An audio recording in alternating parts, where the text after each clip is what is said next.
Okay, let's open a word of prayer. Lord, thanks so much for your day. Pray that we'll not have any more technical problems today, and bless our time together in Jesus' name, amen. Well, we're a little bit late getting started just because everything was working and then nothing was working. So today I titled this, Would You Still Like to Play a Game of Chess? I used this many years ago, sort of a takeoff on the War Games movie from back in when I was much younger. And I saw a picture of one of the actress who played the lead, and she's aging. I mean, she's getting old, like a lot of us. But remember the premise of that was they wanted to play a war game. And they wanted the way they figured out to fool the computer was they played tic-tac-toe, which if you play it the right way, there's nobody that can ever win that. But they started off playing chess. So we see a lot of these analogies, things like there's a famous video out there of Putin playing chess, geopolitical chess. And what he does is people make a move and he knocks their things off the board, and then he picks up their piece and he eats it and that type of thing. I think it's a great, great video. But this is sort of the world that we live in. So let's just look at a few things. So for Hope for Our Times last Sunday, I'm going to build a little bit on what I talked about in that particular update, just because the way they're set up, I couldn't use any graphics or anything like that. So I'm not sure that people really just want to see a John Haller talking head for 45 minutes. But we talk a lot about this ACLU grid that I sort of put together probably 3 years ago now, almost 3 years ago, for the Last Days Bible Conference in Canada. Acceleration, convergence, logistics, and understanding. Things are going to happen much more quickly as we get closer to the end. And I think we're really at that point. Then convergence. That's important. All they're going to be happening at the same time. Logistics, I think that's important too, particularly when we look at certain prophetic ideas about what's this final Babylon like? Is it real? Where is it located? How does it operate? Is it virtual? I mean, with the computer technology and things that we're seeing, it could be that. But then also there are many wars of the end times. And so that's a question that I've had for a long time, is when we talk about Ezekiel 38 and 39, which I think this Ezekiel 38 and 39 is in this last period before the Lord's return. There are some people who think, by the way, Ezekiel 38, 39 only happens at the end after the millennium. I disagree with that. I think that will be a recapitulation and a final fulfillment of that. But, again, that's something I don't think we need to argue and fight over. It certainly seems like everything is lining up for Ezekiel 38 and 39 in many respects, except that there seem to be some pieces that need to fall in place yet. I think we're seeing that on a fairly significant basis, but I don't think we're there yet. For example, it talks in Ezekiel 38, 39 about a great company and a mighty army. So right now, do we have mighty armies? We certainly have a lot of armies. We have a lot of personnel. And what did Ezekiel mean when he talked about a great company and a mighty army? What did he mean when he said they shall come up like a cloud? Does that mean a drone swarm would satisfy that cloud? I personally think that some of those things are coming together. And if Russia is coming down out of the north, right now Russia, I think by most reasonable estimates, unless you talk to somebody who's just totally sold out pro-Russian, Russia didn't do as well as they thought in the war in Ukraine. They're going to win, I think. I mean, they've already won. It's just a question now of working out a peace agreement, because there's nobody in the West that wants to hang in there and continue to supply arms and maybe even personnel to Ukraine for the next number of years. That's just not going to happen. And right now, I think there's a good assessment that says that the war in Ukraine could have been avoided. And we have hundreds of thousands of people who've lost their lives. We've had millions of people that have been displaced in Ukraine. And by the way, when people were displaced in Ukraine, how many protests were there around the world marching on capitals, complaining about the millions and millions of people, many more millions of people displaced than we've seen in Gaza this far in the last 7 weeks. I just think that, so that all wraps up in the logistics part. And then there's this understanding as we get closer, as it says in Daniel 11 and 12, we'll have a better understanding and we'll be able to, I think we will get to the point where we will be able to say, this is that which was prophesied. I think we're able to say that some of the things that we see coming together are the things that have been prophesied, but I don't think we're there to say this is a fulfillment of Bible prophecy yet. And people will disagree with me, like Ezekiel 36, one of my favorite passages. It talks that the people of the Jews, the people of Israel will be brought back into the land from the nations to which they've been dispersed. And they're brought back, by the way, not because they deserve it. This is one of the problems that I have with replacement theology, and a lot of people say statements like, well, I support Israel. Well, I support the God of Israel, and it's like, okay, so you're much better than everybody else. But the fact that, and then they say, well, the land promises were conditional, but I don't know how you can read Ezekiel 36, where it says the mountains of Israel, the land, I will bring you back into the land, and spiritualize that away. It seems to me to be a very clear end time prophecy involving a nation. And I've said this before, I don't see how a lot of the prophecies that we read about in the New Testament and the Old Testament, Zechariah, Ezekiel, Daniel, make sense without a nation of Israel. They just don't make sense. Now, that doesn't mean, and again, I'll say reiterate what I said the last 3 weeks ago, is it's easy to get to the place where if you support Israel, that you turn Israel into an idol, and you just think everything Israel does is great. I don't think everything that Israel does is great. I don't think everything that America does is great. I don't think everything America has done in its existence has been evil. That's the narrative, though, among a lot of universities, that we're colonialists and we uprooted the indigent people. Somebody, I don't know if they were criticizing me or not.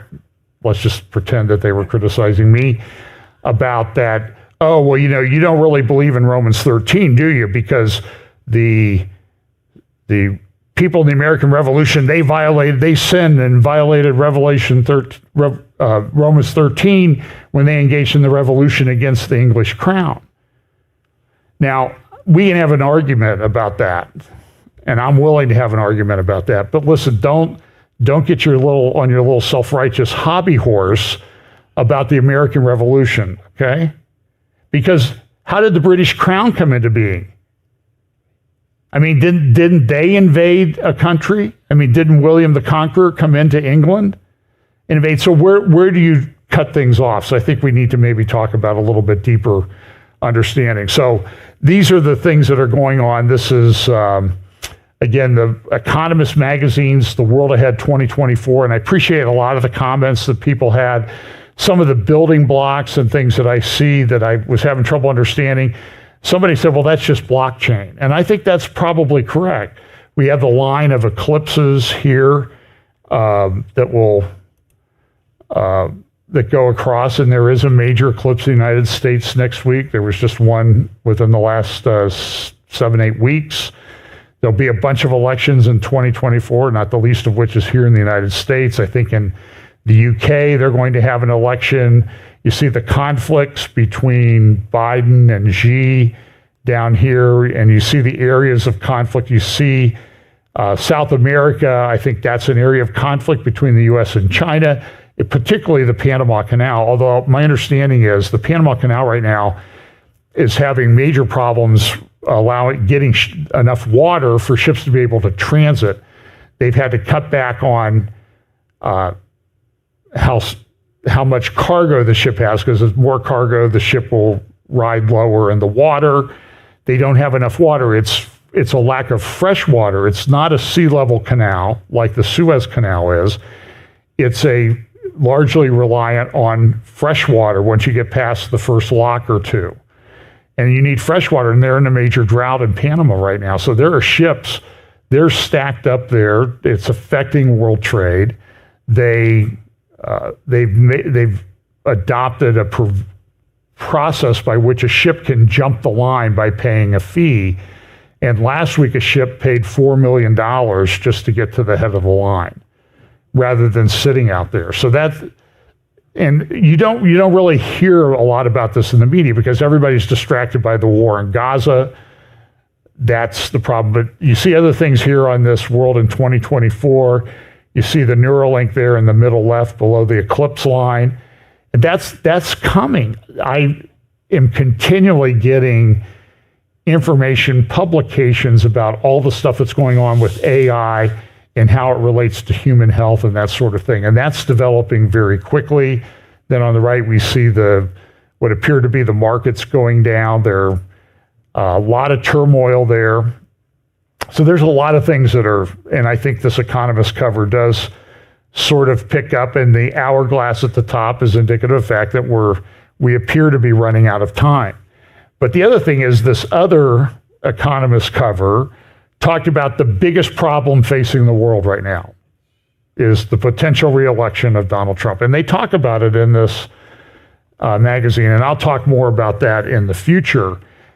But there are very populist-leaning people that are being elected, and it's driving some people into complete meltdown. This week, there was a election in Argentina, a populist who, I don't know if he claims to be a Christian or not. He studies Jewish Kabbalah. He has a rabbi. He was elected in the Argentine elections. And people are saying, and he said, I want to put Argentina on the dollar. I want to get off of this BRICS thing that we've been involved with. So we'll have to see how that happens. And then this is also out of today's, recent Times of the UK. Geert Wilders has been elected. He will have the ability to form a coalition in the Netherlands Parliament.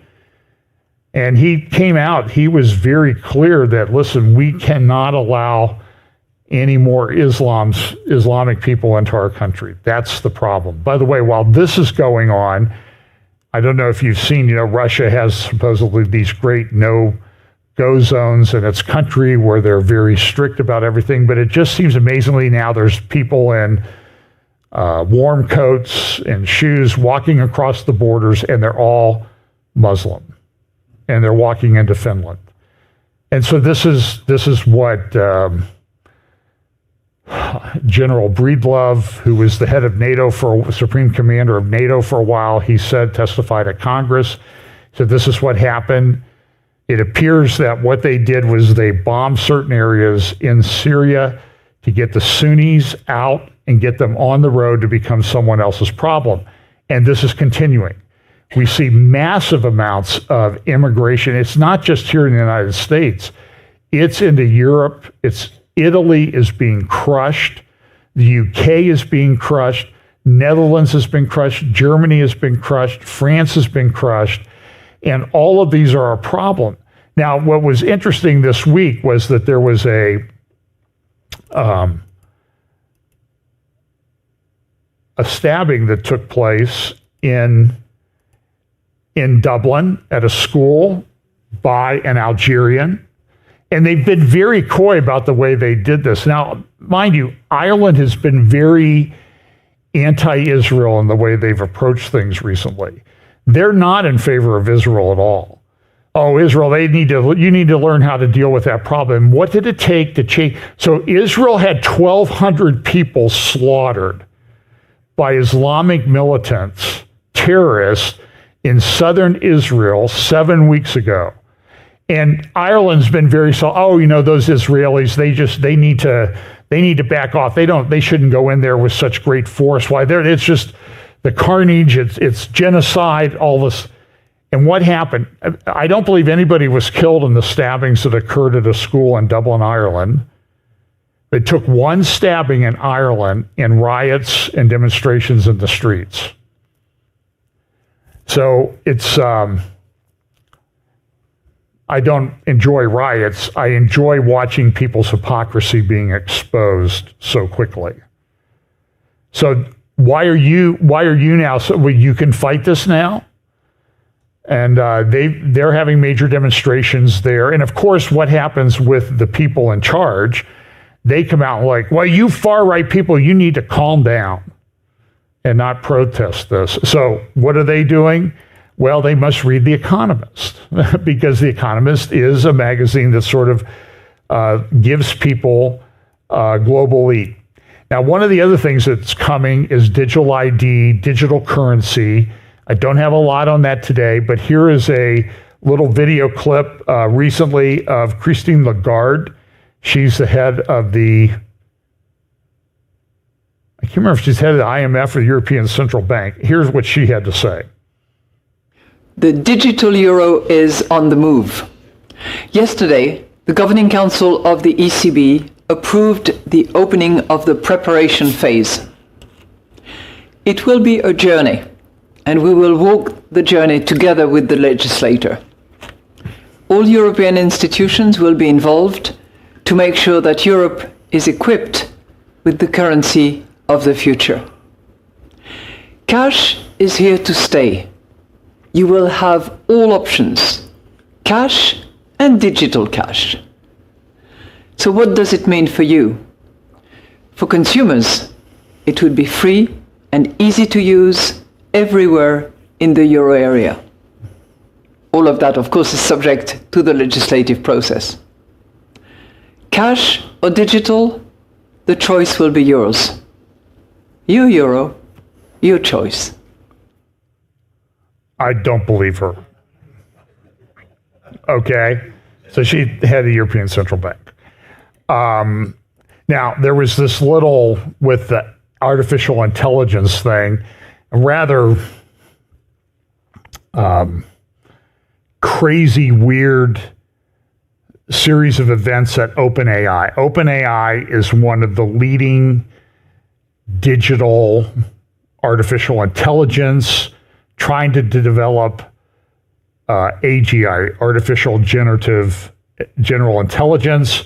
And the goal is to get computers that are going to be more intelligent than humans. And so Sam Altman is one of the founders of OpenAI, along with Elon Musk. Elon Musk left a few years ago because he thought that OpenAI was becoming too commercialized. Of course, now Elon Musk has rolled out his own platform called X.AI. You should go look it up because it's sort of based on this book called A Hitchhiker's Guide to the Universe and this thing called Grok, G-R-O-K. I won't go into it here. I'll talk more about it at some point in the future.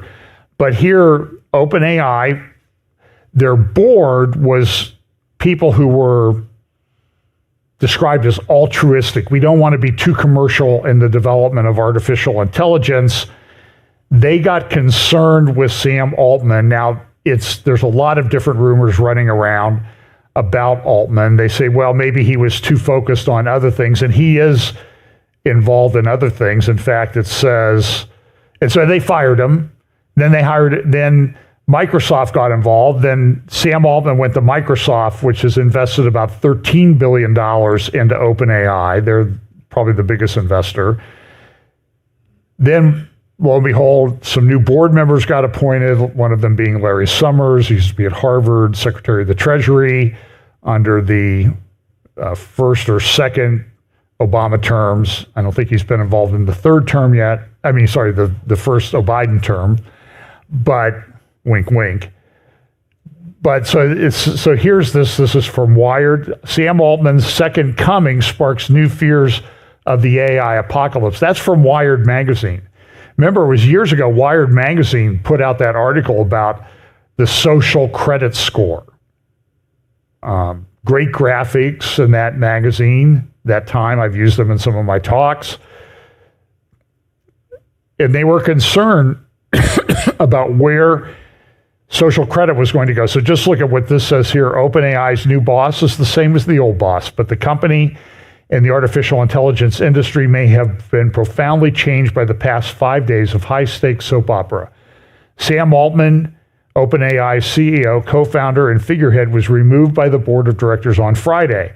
By Tuesday night, after a mass protest by the majority of the startup staff, and it wasn't just a majority, it was like 700 out of 770 signed a letter. Altman was on his way back, and most of the existing board was gone. But that board, mostly independent of OpenAI's operations, bound to a for the good of the humanity mission statement, was critical to the company's uniqueness. And so now the question is, where is this thing going to go? We've really reached a point of no return. And you see all these countries, you see the EU, you see the US, and we're going to regulate this, and nobody's doing anything. As in the meantime, OpenAI is full speed ahead. It was a year ago that ChatGPT was rolled out. I think it was November 30th of 2022. And within a week, they had 1 million downloads of ChatGPT. And ChatGPT is baby stuff compared to what they're working on. And Musk came out with X.AI, said this is way beyond anything we've had so far. And there is some thinking that some articles suggested that when Altman was fired at OpenAI, it was because there were some things, people within the company, that were concerned about a recent development where it went way beyond anything that they thought they could control. It's also true that at the company, there are these, it's almost like a religious cult within the company at OpenAI. And they've got some real weirdos working on this, which is very comforting that they're going to be developing something that everybody says is a existential threat to humanity. This thing has end time stuff written all over it. So this is a graphic that I found about AI. I think it might be true. It's often referred to as the Oppenheimer moment of our generation. Oppenheimer was the guy who developed the nuclear bomb. This is blockchain technology. Computers are developing very quickly. This is in the Times UK. AI angel or digital devil, decoding Sam Altman. And then this morning, in this morning's New York Times, is, I think, by Ezra Klein, who I think writes some pretty thoughtful articles on technology, privacy, problems, where this is going. He wrote an article last year when ChatGPT was getting going, and remember they came out with a letter and said, we need to slow down, we need to stop this where it is right now, not go any further. He said at that time in one of his articles that it seems like there's almost demons involved in this whole thing. Now, maybe there are real demons. I don't know. I haven't seen any yet, but it could be. But there's also this mysterious thing, is mainly because this thing seems to be working and nobody really knows exactly why. It's hard to get somebody when they're interviewed. Sam Altman, Eliezer Ludkowski, all the people involved in this, there's sort of a mysterious thing. Is like, well, we're not really sure what's going on, but it seems to be working. But then I think the article, the op-ed that Ezra Klein wrote in today's New York Times is pretty good, is what do you do when it's only an on switch? There's no off switch. Elon Musk can go in interviews and say, well, I think we'll be able to put a kill switch in a robot before it kills you. I think. Now that, by the way, the way he said that connotes some kind of uncertainty. You can say, I think that's true. That's not uncertain. I had a legal case once about that. I made a very clever argument, and the court quoted from it word for word, but that's neither here nor there. That was like one of the best days of my life when I read that opinion. I got a reversal. So we don't know. I mean, the lesson of the OpenAI mess is still here. Now, the other thing that's going on, and you need to watch this, is what's developed over the last year. And this goes back a couple of years with COP26, COP27, and now COP28, and all of its related support systems that have developed around this.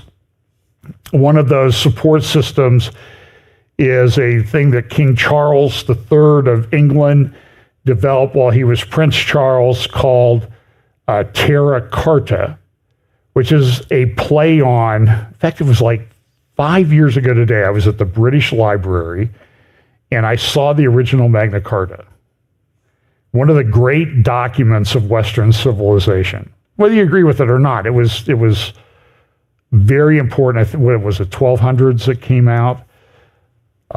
Very important document. By the way, at the British Museum, the case across the aisle had the works of Michael Palin from Monty Python.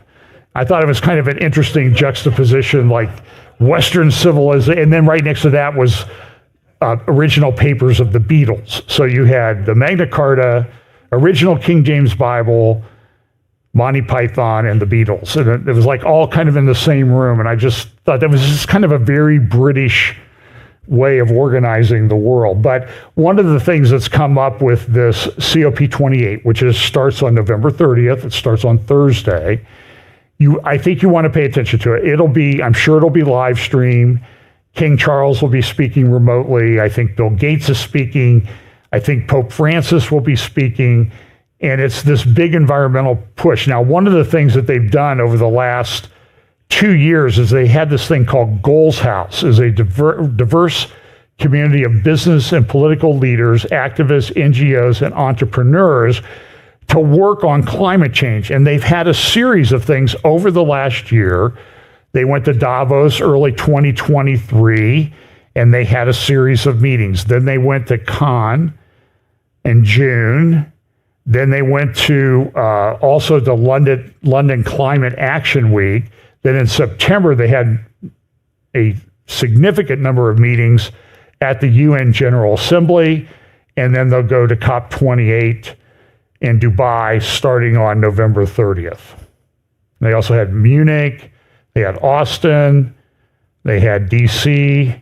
I had a color slide behind that. They shouldn't be these little black dots, but just goes to show you that my editor got up a little bit late this morning and didn't get things done. But also, this is this thing. Look at this. This is the road to COP28. Up here, the title, We Don't Have Time. So this is a big push to get control of the elites and the globalists. And then look at the companies that they have involved in this. If you could zoom out, We Don't Have Time. The Clinton Global Initiative, they have our best interests at heart. You just don't realize that. UN, Exponential Roadmap, Ericsson, the Nest Climate Campus.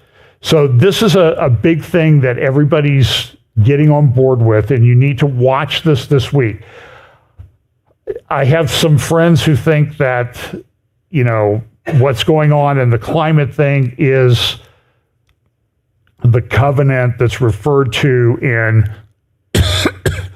Daniel 9, the covenant with many. I have some that reject that. I have some that say that it's this. I have some that say it's something else. I personally am sort of taking a wait and see attitude. Okay, so but I do think that we cannot dismiss the significance of the meetings that are going to be taking place in Dubai this week. By the way, that was for the UN General Assembly. That's the skyline of New York, as I recognize the Chrysler Building, and my wife she'll get that joke. That's a John Haller and John and PM Haller joke. Well, let's go to the Middle East and talk about this for a few minutes. This is Benjamin Netanyahu talking about the operative goals, the things that they're doing in Gaza, some of the things that they've accomplished, the ceasefire, the pause for 4 days to get some of the hostages. There are a lot of people in Israel that are very upset about that. There are others that are supportive of it. There are people that are upset about it. And of course, when they say they're upset about it, then says, well, what if your kid was involved in one of them? And it becomes very personal, but I'll share you some very good thoughts from Jonathan Spire in a moment. So I think that this thing is going to be very difficult to manage. I have some other things about the hostages that have been released, and we just need to watch this. So this is a map that I found at the Institute for Study of War. If you go to their landing page, I think it's understandingwar.org or .com, and they have like these different pages that automatically show up, and one of them is the War in Gaza operational maps. I think it's pretty good. Shows you some of the things going on, the major players, Lebanon, Syria, Jordan. They don't have Egypt color in, but Israel, Gaza, and some of the things that are going on. And the map is pretty significant. And so this is the operational map for Gaza. One of the things that you see is the striped area. That's the area of Gaza the area near Gaza that's been evacuated. So between there and the north, and I'll show you that map in just a minute, there are about 200,000 Israelis that don't live where they lived 7 weeks ago. This is having a major economic impact. They have to move. They have businesses down here in this area. There's kibbutzes, there's agriculture. I have friends that live in Israel that have volunteered to go down there to harvest crops that are ripe and ready to be harvested, and they don't have enough people to do it. So that causes agricultural issues, price increases, housing problems. Some of these people are over by the Dead Sea or a lot in resort hotels. Some have moved up to the Jerusalem area. This is the Lebanon border area. You see the blue area there is the Sea of Galilee. The green is Lebanon. The red is Syria. The striped area here between Syria and Israel is the Golan Heights. And then along the border, you see those very dense crisscross. Those are evacuated areas, although I believe that Kiryat Shimona has largely been evacuated also. So there's maybe 80,000 people in the north that have been evacuated further south. You see Nahariya is still there, but it's very close. I mean, I think we had friends in Nahariya that we visited when we were there, and I think it's like 6 minutes drive to the Lebanon border from where they are. And the Lebanon border there, a place called Rosh HaNikra, still a disputed area. This is sort of the border that came into being after the Second Lebanon War in 2006. And there have been a lot of missiles fired by Hezbollah into Israel. They shot a couple recently that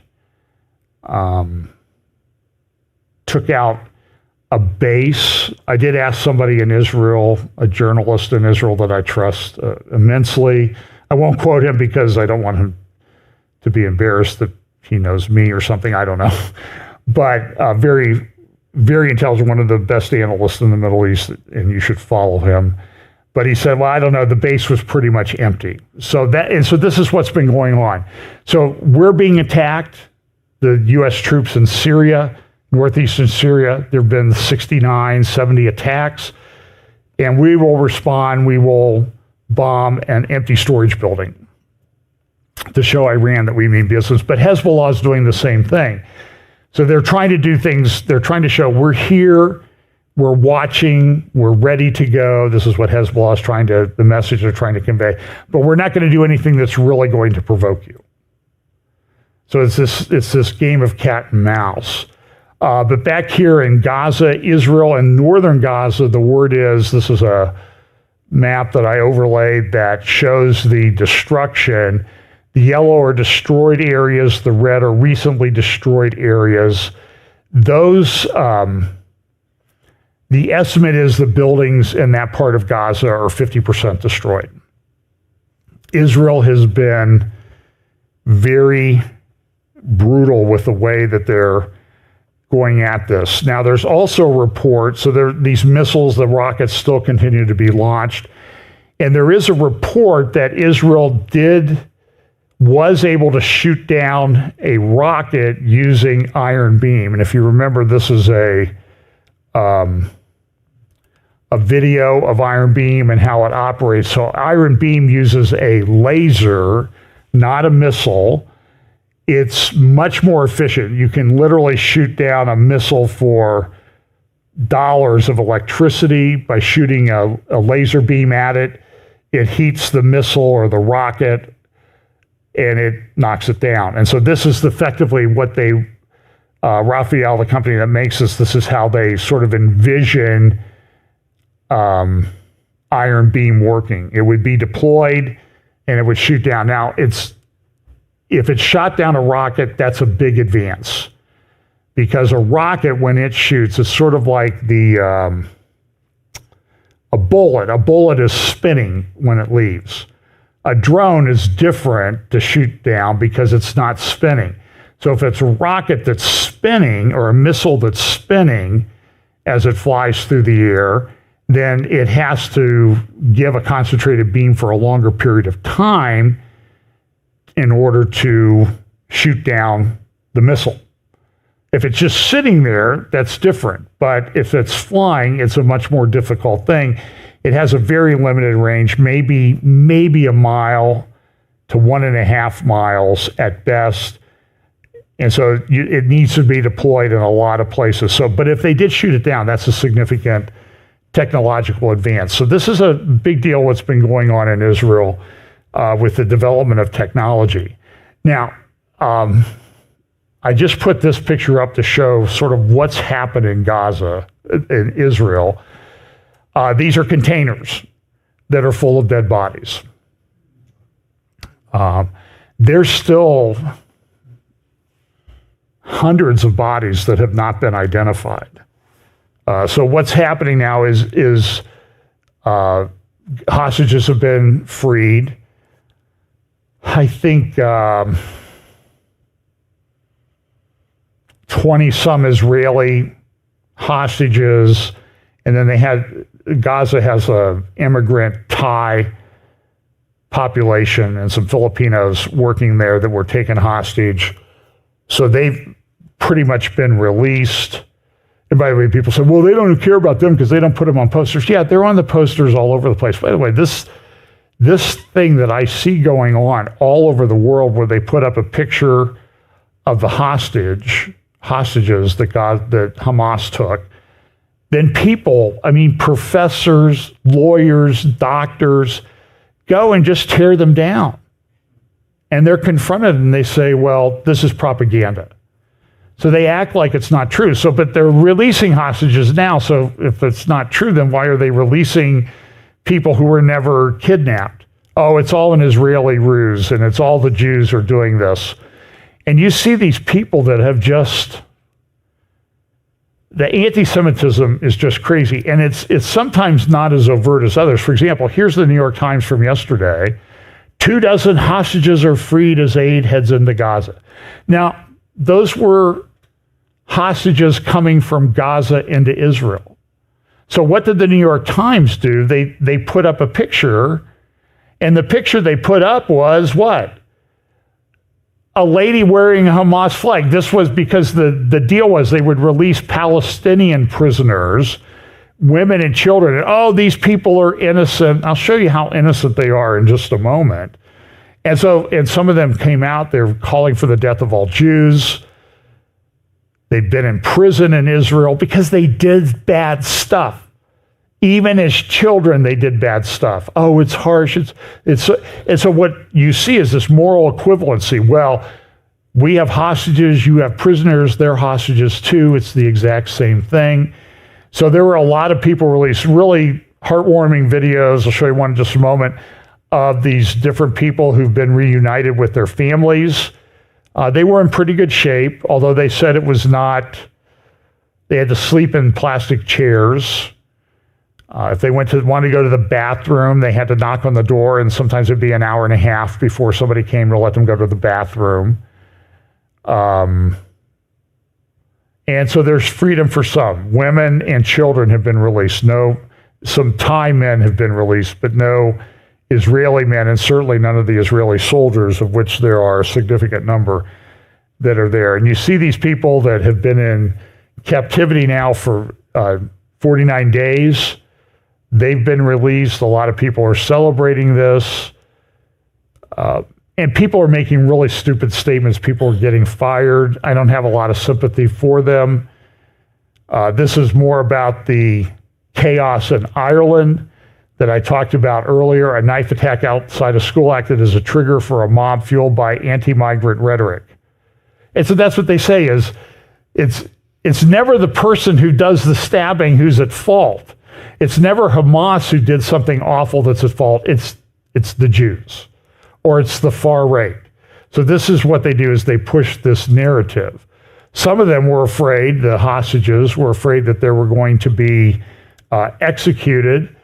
And you see some of these just really touching things where some people were thought dead and turned out they were released, and the hostages, they didn't even know they were hostages. Here's a picture of this is a New York Times summary of some of the hostages being released. You can see that looks like those are mostly Thai workers. And it's interesting, if you watch a lot of these videos, what you'll see is that the people of Gaza were running after the vehicles, shouting and, death to the Jews and all this other stuff as these hostages were being released.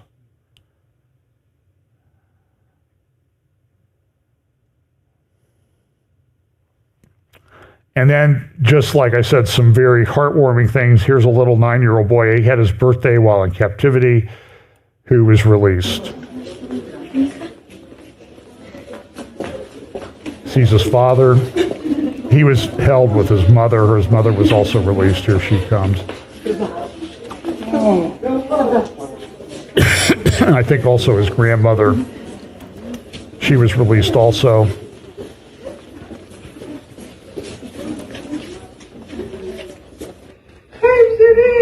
This father, his wife and 2 daughters have been taken hostage, and this is their reunion.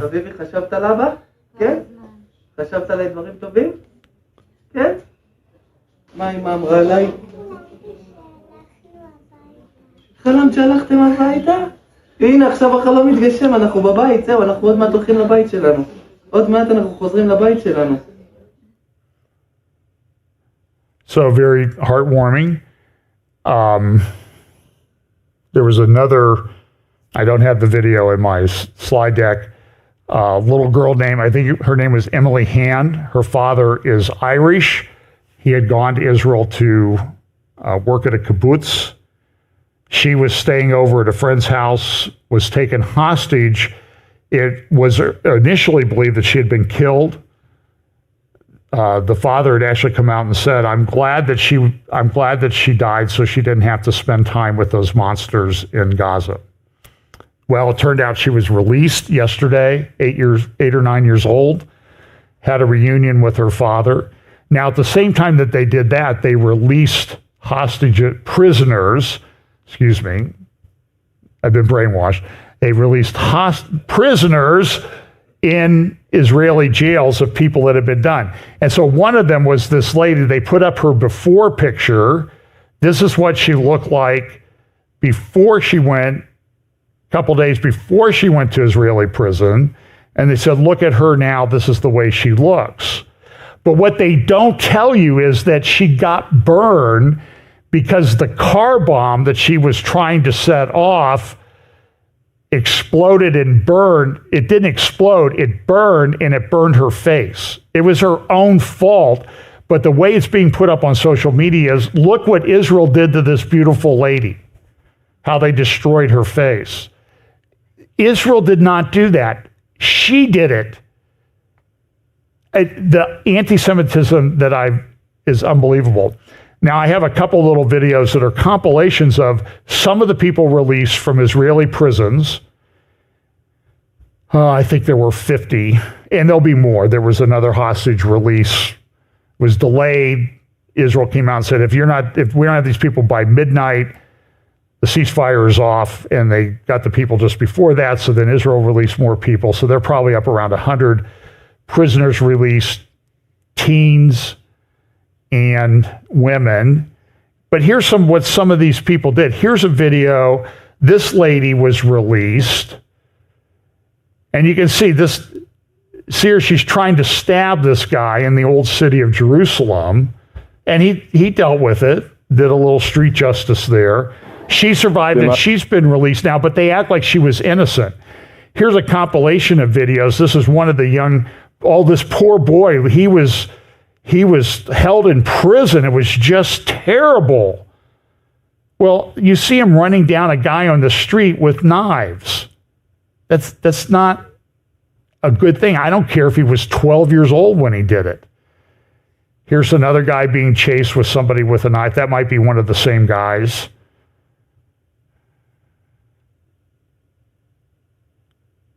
I guess that video's over. So now this is the Prime Minister of Ireland talking about the young Irish Jewish girl who was released. This is his statement. Now, what kind of moral insert pejorative word for idiot here, whatever you wanted to use. Listen to what he said. This is a day of enormous joy and relief for Emily Hand and her family. An innocent child who was lost has now been found and returned, and we breathe a massive sigh of relief. Our prayers have been answered. This man has no moral compass. She wasn't lost. She was kidnapped by terrorists and held for 7 weeks. And this is the guy, he's the Prime Minister of Ireland. It's really unbelievable. Enormous joy, but she was released. So there's a lot of turmoil in Israel right now about what happened and why did it happen. A front page article on Haaretz today and elsewhere, even in the Jerusalem Post, articles about how did we miss this? Because we had such a great technologically secure border. This is from the Jerusalem Post magazine about electronic warfare and how they're using technology to do everything. So what happened was Hamas had planned to do this on Passover earlier this year. But they were afraid, at least this is the word that's coming out now, they were afraid that Israel had found out about it. It might respond and shut things down before they were able to accomplish anything in the operation that they wanted to do. So Israel, so they went dark. They only did things, they broke people into different cells, and then they did a pretty good job technology-wise. I played a clip of that, the Washington Post summary of that. But there's a lot of people in Israel who need to answer, why did we miss this? There were explicit warnings given over the past year before this happened, and they just seem to be ignored. Intentionally or super extra negligently, that still remains to be seen. But there's going to be a big shakeup in the IDF and the Israeli government. I think I've said I don't see how Netanyahu can survive this politically, and when this war is over or well under control, I suspect that you're going to see some big changes in the Israeli government. But listen, I'm not the first guy who would be wrong in writing a political obituary for Benjamin Netanyahu. That guy has come back from the political dead a number of times, and he may survive this. But right now I don't know anybody in Israel that thinks that he will. And then the question is, who's going to be the next leader? Because a lot of them, remember, when this thing was being planned, Naftali Bennett was the prime minister. Lapid was the foreign minister. Then Lapid became the foreign minister for a short time, a caretaker prime minister before the last elections last November. And then the government was formed and began serving in late December. I was there in early December, and they were still in the process of forming the government, having a lot of back and forth at the Knesset. The Knesset was meeting, the Knesset's formed, but the government, the executive branch, is not operating yet. So it kind of leaves them in this never land. But, Lapid has things to answer for. Naftali Bennett has things to answer for. They all have things to answer for. And the question is, should they be in charge, and who are they going to get to replace all of this when it's done? Then the question becomes, what do we do with Gaza? What's that going to look like? So it's clear as I read the Iranian press, the Tehran Times, talking about Israel's reached the point of return. They have these things like the Zionist regime has been knocked out by the Al-Aqsa storm, and they have this constant use of imagery of the Dome of the Rock. That they have. Here's a speech that Khomeini gave. Yes, they show their power, but where? In a hospital for Gazan patients, and a Gazan schools, and on the heads of the Gazan people who have nowhere to go. The show of power. This is similar to an athlete who loses in a competition and retaliates by physically attacking and verbally abusing the fans of the opposing team. In other words, there is nothing more disgraceful than what the Zionist regime has done. And we understand verbal abuse and that type of thing, and we understand defeats here in Columbus, Ohio, after what happened yesterday up in the big house in Michigan. It's a pretty good game. I don't have too many beefs about it. Plenty of opportunities to win. You can't miss field goals and that type of thing.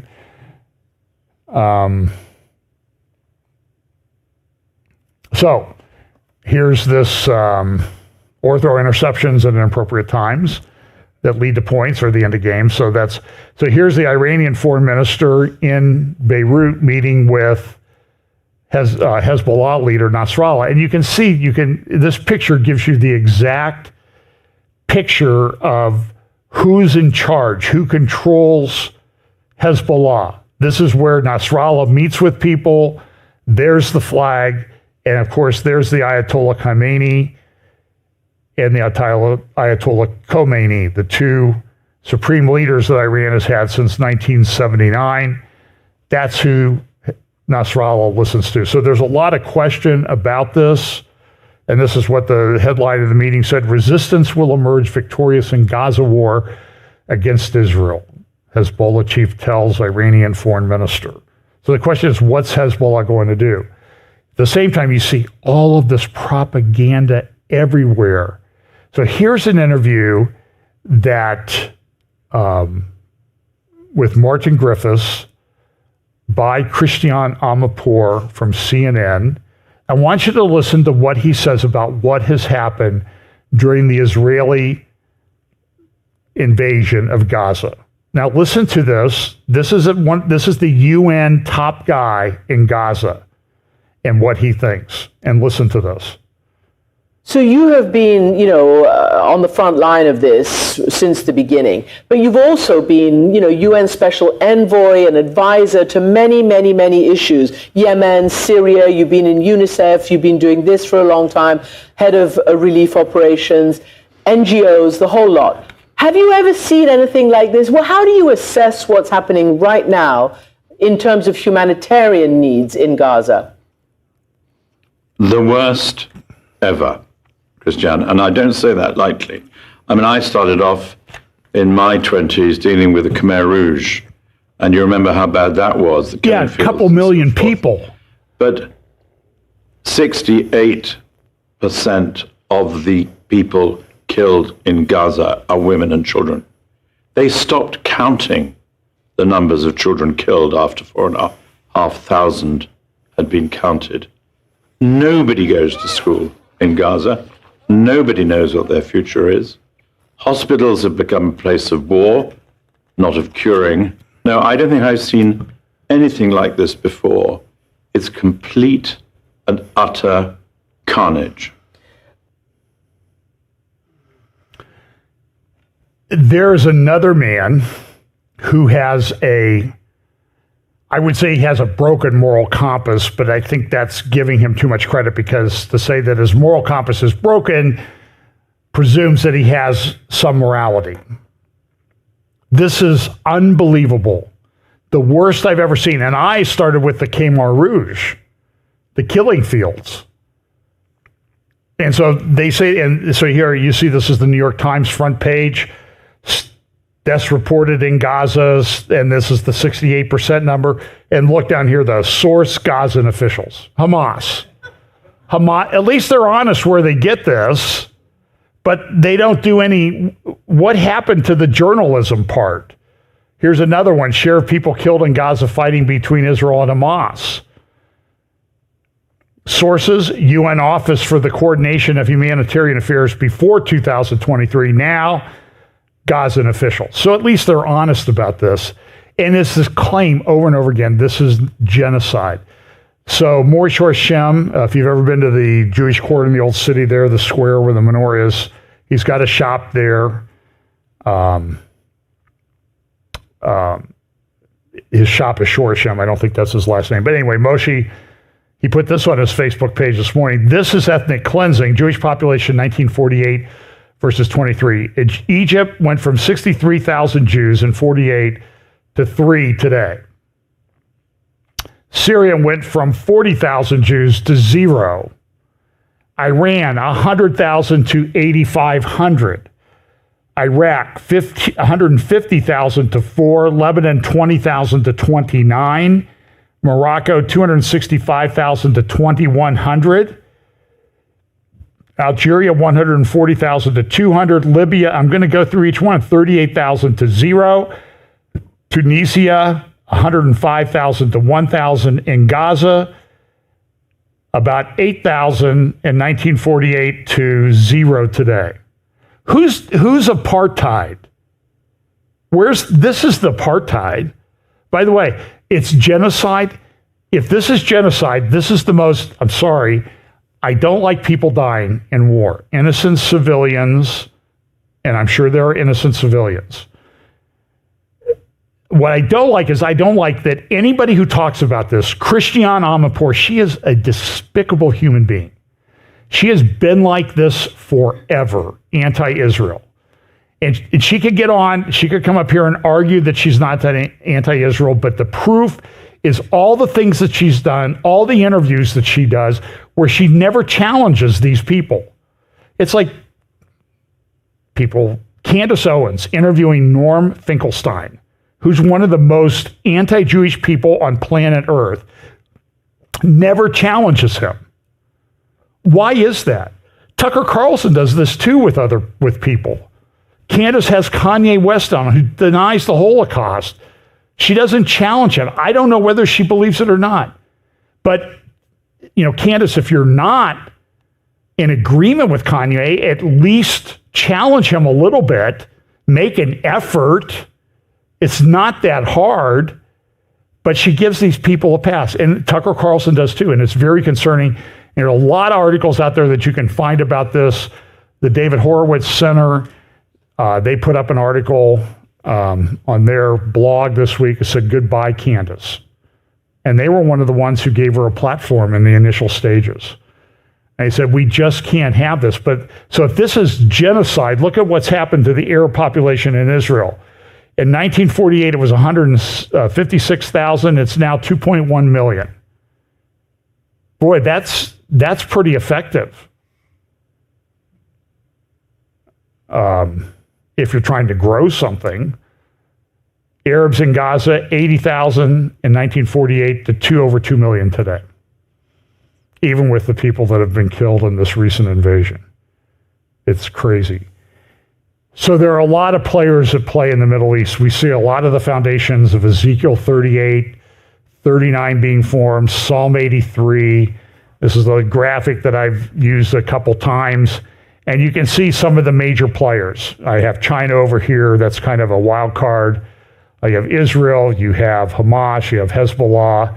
Syria, the Syrian king is laying on its side because it's not that effective.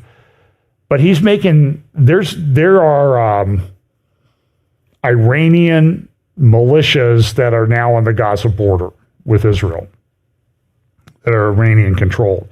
So I don't know if this thing is going to take off and turn into something. I do not know. Of course, I have the Saudi Arabia king down here. Made that one a little different because that's an updated, he's building a lot of things. But look, this is a quote from an article, and I apologize, I can't remember the article that I got. I did a screenshot. But it's talking about what's happened in Syria. Meanwhile, in Syria, where violence was rife and the country in a state of armed collapse, another kind of stalemate went into effect. The regime of Bashar al-Assad, facing a ferocious threat from various groups of jihadists, survived in part by negotiating massive military support from Russia in exchange for a 25-year contract. This happened back in 2015, 2016. In exchange for a 25-year contract to develop serious claims to that Levantine gas field. Included in the deal was a major expansion of the Russian naval base at the port city of Tartus, ensuring a far larger naval presence in the Levantine basin. And so what they have looked at is the gas and oil assets in the Levantine basin. I will get to that in just a moment. But the other thing that's happening is Iran is kind of throwing its fingers into things. These are from some Houthis in Yemen have posted this on their Telegram channels. These are, see the ships have Israel on the side. There have been a couple of merchant ships. One's been attacked by a drone. I believe one's been boarded. They're owned by Israeli billionaires. There was another one that was taken, they took control of it, but I don't think that was an Israeli citizen-owned vessel or Israeli company-owned vessel. But this is, the Houthis are doing this, and somebody's like, why don't we bomb their ports? What are we doing? Why are we just sort of, we don't have a ceasefire arrangement with Yemen. They're launching drones and cruise missiles at us all the time. Maybe we should do this. These are pictures of, this is a graphic from, I think I got this from the Middle East Forum. That's Daniel Pipe's group where Jonathan Spire, Dexter Van Zyl, and Dexter Van Zyl writes for them. These are the attacks on U.S. bases in the Middle East. Now, you can ask the question, why do we have all these bases there? Why are we there? And that's a legitimate question. Here's some more Iranian graphics. You see this is the Ayatollah Khomeini. You can see the biblical imagery that he's using, the parting of the sea leading to the Al-Aqsa compound, to the Dome of the Rock. Here's another, this is an old graphic. Your youth will say your prayers in Al-Quds in Jerusalem. And then here's another one. We're going to Palestine will be free. This is an old graphic. And you see the pictures there of General Soleimani, who was assassinated back in 2000 or 2001 by the U.S. Now, there's a theory going around that Israel is going into Gaza for two reasons. They want to build a canal from the Red Sea, and it's going to go through Gaza, even though Gaza doesn't really have a port.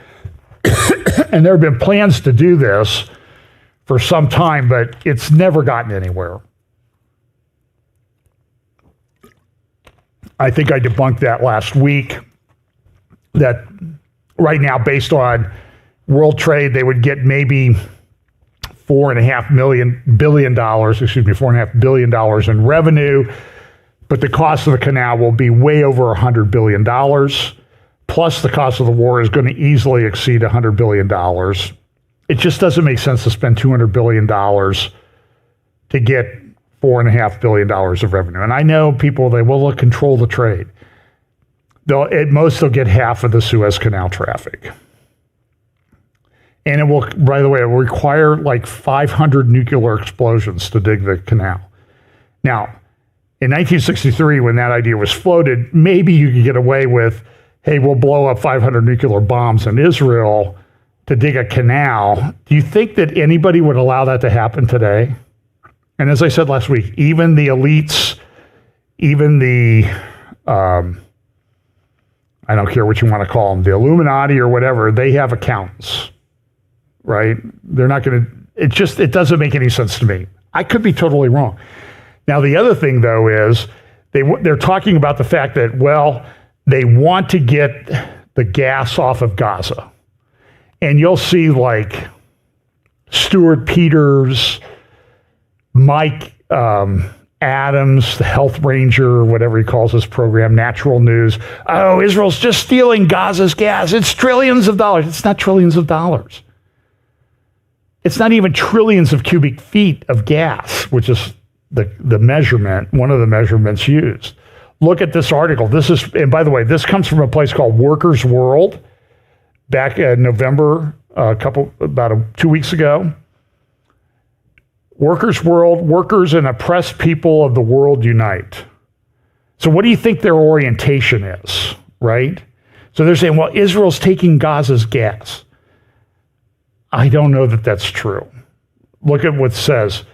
And this will give you sort of an idea of their political orientation. It says, despite the fact that this reserve lies under waters bordering occupied Palestine, Lebanon, and Egypt, Israel has claimed sole access and profits from this find. This is not true. Egypt gets its gas. There's a deal with Lebanon to get its gas. In fact, they gave away gas to Lebanon.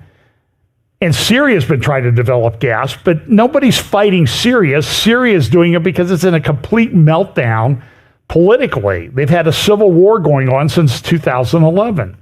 They haven't been able to get anything done, even with the Russians' help. And then the Gazans, oh, look at this, but look at what it says. While the estimated volume of natural gas in the Gaza Marine is considerably less than the Levant Basin, its proximity to the shore and lesser depth make it easier and less costly to extract. In 2019, the UNCTAD estimated that the net value of the Gaza Marine natural gas was $4.6 billion. It's $1.4 trillion, 1.4 trillion cubic feet of gas. That translates to net value after the cost of extracting it to less than $5 billion. So, Mike Adams, if you have some other proof, I'm willing to look at it and consider it. I love facts. But these people are running around saying it's trillions of dollars that Israel's trying to steal. It's not trillions of dollars. It would only supply Gaza's needs, 2 million people, for 15 years. So it's 1.4 trillion cubic feet. That's what all the documents that I've seen say it is. And so people assume, well, 1 trillion cubic feet of gas must be $50 a cubic foot. That'd be $75 trillion. No, that's not how you calculate the value of gas. So just stop it, okay? But so this is a problem. We've talked about this conflict. Turkey's always been in. There's this proposal that was floated a number of years ago that they do a pipeline up to Turkey where it would join with Trans-Turkey gas pipeline.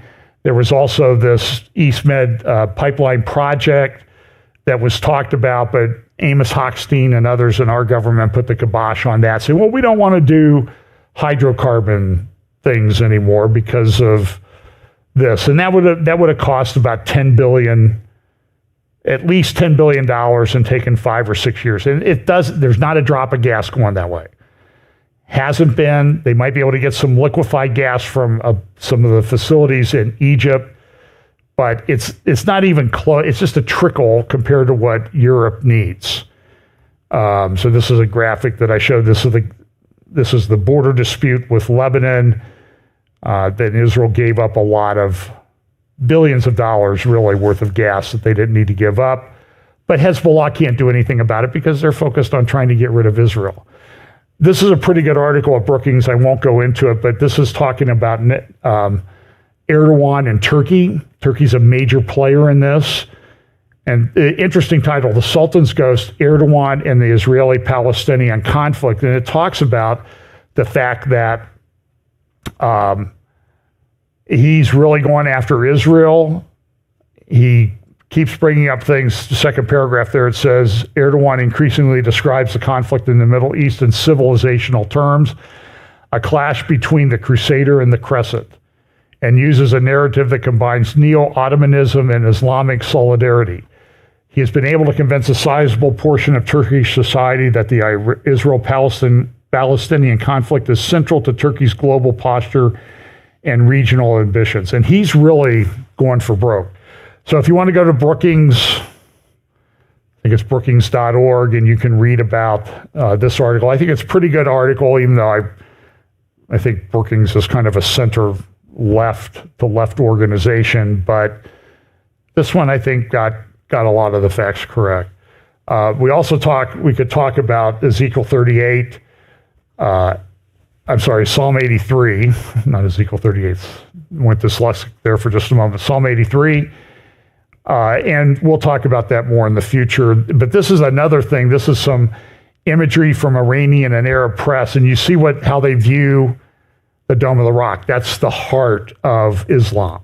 And it's not the heart of Islam. It's not only became the heart of Islam after the Jews became prominent in the land of Israel as they came back. And then this is a good graphic from an Arab newspaper showing that Iran is throwing oil on the fire. This is a video. Iran has now developed, they released this information this week, yet another hypersonic missile that they're talking about. And so remember, there was the one that said it was like 400 seconds to Jerusalem. And if you calculate that, that comes out to 6.66 minutes. I'm sure that's, all these things are just an accident of math and that type of thing. So that's being developed, that's being rolled out. A lot of this in the press, you can find the videos on this. So here's Jonathan Spire. I just want you to look at, I'm going to mention a couple things that he's doing. And then one section on the land of Israel. I mentioned Ezekiel 36 earlier. I just don't see how these end-time prophecies work out if there's not a Jewish state of Israel back in the land. Everybody says, well, it'll come about later, but there's all this other stuff that's part of it. And again, doesn't mean that everything Israel does is correct or right. Okay, but I think it's clearly their land. God is jealous for Zion. And I'm going to have longer teachings about this in the future. But here's Jonathan Spire, which I think is just a brilliant Facebook post that he put up, and I'm going to read all 3 paragraphs. From the outset, regarding the current Gaza war, I've argued that there are 3 campaign timetables running, and they are not in sync with one another. And Jonathan Spire, by the way, I know Jonathan, he is easily at the top of Middle East war correspondence. I mean, if not, I think he's the top. He's incredibly intelligent, articulate. Try to find him. Middle East Forum puts up webinars every now and then. You can find him on YouTube. So he said there are 3 campaign timetables running, and they are not in sync with one another. These are the military, diplomatic, political, and hostage timetables, or clocks, as they are termed in Hebrew. The first of these involves a military campaign intended to destroy Hamas governance in Gaza. This requires a lot of time. The second is a political and diplomatic campaign to extend the window of time available for Israel to complete the task. In this second area, victory can only be relative. Israel will not be afforded an infinite amount of time. That's why the military campaign needs to be conducted with single-minded speed and determination. The third timetable, that of the hostages, by definition works against the first 2. If you want to make this third timetable the imperative, then you run the very real risk of slowing down the advance on the first timetable until the second one intervenes to bring it to a halt before it reaches its goal. This, it seems to me, is what the Hamas leadership is counting on. It may well be that the nature of Israeli society is such that it isn't possible for Israeli government to act in a way other than to focus on the third timetable to the detriment of the first two. If that is so, though, it seems to me that then Israel's Islamist militia enemies and their patron in Iran have discovered a terrible vulnerability in Israel, which they will continue to work to their advantage. That's so not because I want it to be so, of course, but because of the way it is, I think. And he also had a great article in the Jerusalem Post on Friday. You can go to jpost.com and get this article, Hezbollah fighters on the Israeli-Syria border. They're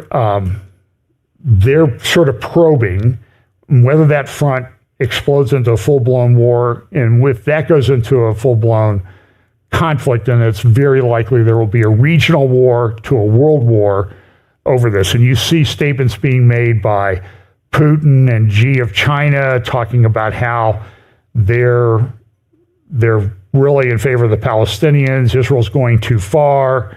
Oh yeah, sorry about those people that died and those hostages, but get over it, man. There are other things. So this is a big deal. It's interesting the way the maps are done. So, like, for example, you'll see these maps. This comes from, I can't remember what website, but you see here they have the British mandate Palestine. But there weren't definitive borders. Then it was split into, this is the UN proposal. And it's interesting, you may see this a lot on Twitter and Facebook. People, look, they always say there's no Palestine. Rick Wiles says this. He pulls out an old Bible and says, look, it says Palestine. Yeah, you know what? There's a coin that they're putting. It says Palestine, state of Palestine. But the other says it's Israel. It's Jews, the homeland of the Jews.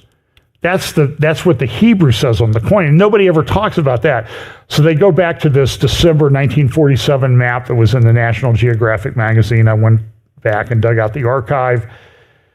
And you see it says Palestine. But this was when they were discussing how they were going to split things up. So it never really... And by the way, there's other things on this map too. For example, it says Phoenicia. Does anybody use the term Phoenicia? So they're talking about a term that had been used over time, but it doesn't mean that it's set that there ever was a country called Palestine. And remember, I put up this a few weeks ago, I put up the Palestinian Museum of History. And it was just a bunch of empty rooms and blank walls. And even the article that was touting this Palestinian museum says, well, yeah, there's nothing there, but it's symbolic. I mean, that's like the classic postmodern mindset. My truth,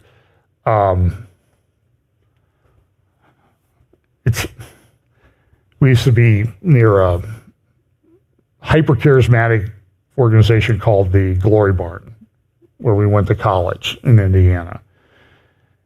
And there was a guy running around town, and he had no finger. It was gone. But he said, I have a faith finger. My finger is there. I have a faith finger. I believe it's there. And this is kind of like, yeah, we have a Palestinian museum with nothing in it, but it's important that we believe it. By the way, in this article, it says this, Jewish pioneers transform Palestine. This is the National Geographic. I don't think the National Geographic would write this today, okay? They are heroically planting colonies in its painful emptiness. This is 1947. And leading up to this, it's painful emptiness. In most of this area, sedentary civilization has never hitherto established itself. Really. Already these pilgrims who grow trees as affirmations of their prayers have achieved miracles of transformation, and this as in other parts of Palestine. So there's a lot of that I could say about this. I want to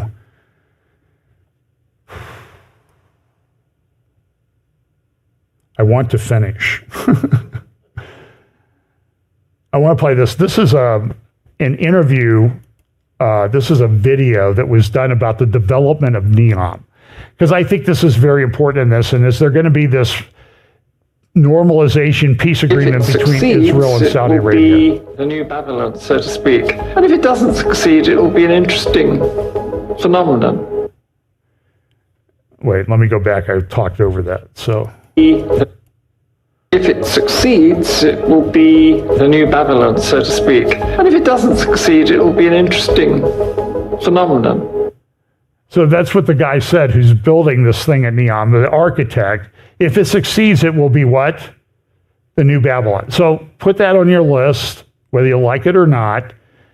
And it does have some of the characteristics of Babylon. And with the way the Saudis tout it and push things, it sits, as they say, at the center of world trade. Now, I don't know if I'd want to live in the big hallway, but it's coming.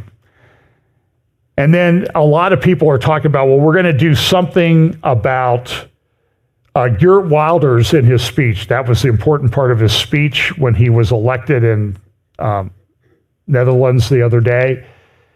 He said that Palestine is Jordan. That's very interesting. So this is the Trump plan for peace, and you see that it has this green area, but it would be tied to Jordan. There's a lot of proposals. You see these corridors that would tie Gaza to the area of the West Bank, and then the West Bank to Jordan. Highways, I don't know. And you see everybody running around. This is a protest in Columbus, saying from the river to the sea, Palestine will be free. Oh, it's just an aspirational thing, Rashida Tlaib says.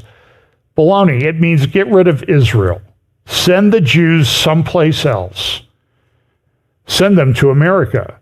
A good article at American Purpose that says, from the river to the sea, when Hamas revised its charter in 2017, it tapped into the narratives of the global left with stunning effectiveness. So you might want to look up that article, American Purpose by Jeffrey Herf, called From the River to the Sea. And he just says this is anti-Semitic.